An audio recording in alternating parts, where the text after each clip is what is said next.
طيب؟ هاي حرارة. اي اهم شيء هاي الحرارة بيها. يا طيب شلون الكبه؟ والله هاي الكبة يا اخويا جاسين كلها طيبه وطيبة حيل. الله على محمد. مرتبة. صلت على نبيك. هاي الكبة مالت محمد عباس. هاي شوف الله على محمد. شنو هاي؟ احنا شنو اللي برد الجواب عباس؟ الجيم طيب. يصير اقبال علينا قوي. الله يرزقك. يا طيب الله يرزقك. يا طيب. الله يوفقك. عيون ابو جاسم الذهب. هاي جيمر. زارتنا البركة يا طيب. طبعا هاي الكبة بيها جوز ولوز مالتها. يعني مو كبه عاديه. ايوه كبة رهيبة للاخير واللي يذوقها يبلش. محمد وداحتك. طيب. انت طيب والله انا احبك محمد. وين مكانك ابو عباس؟ مكاني مقابل اغصان الزيتون على شارع العام. يعني المسيب. مسيب حي المعلمين. يلا بس اسمح لي خلنا نسوي كيكه من اياها ابو جاسم. خلي يشوف المشاهد على مود المشاهد من يشوف والمعامين. غير المشاهد احنا. نقعها بالدهن. خلي يشوفها لا دهن بالمي مرتب ازيد من الباشا.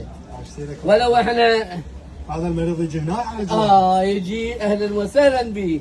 والله اكل طيب واللحم مالته هوش خالص مو. شوف الدهن شوف شوف شلون مرتب. جيبها وهسه اجيب لك اياها.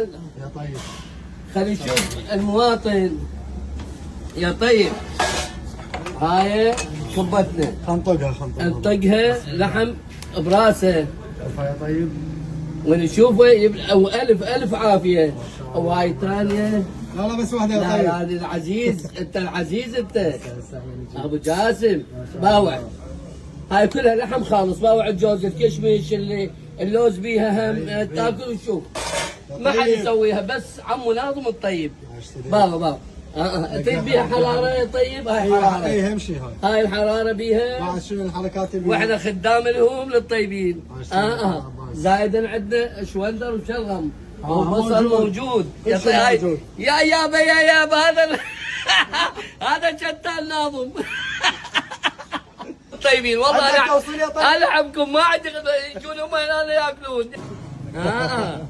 اللي ياكل يبلغ حتى لا ما يخالف احنا نريد يستعمل. يا عيون الف عافيه. شلون وليد؟ فول. شلون السوق؟ والله يخبر علاج هذا. يا عمو ناظم الطيب يابا. هذا السوق. اهم شيء القطعه. وهذا عمو ناظم الطيب. الله يسلمك. هذا طيب. انت الطيب. المكان مال عمو ناظم المسيب حي المعلمين. هذا غصن الزيتون وهذا عمو ناظم الطيب. زوروا.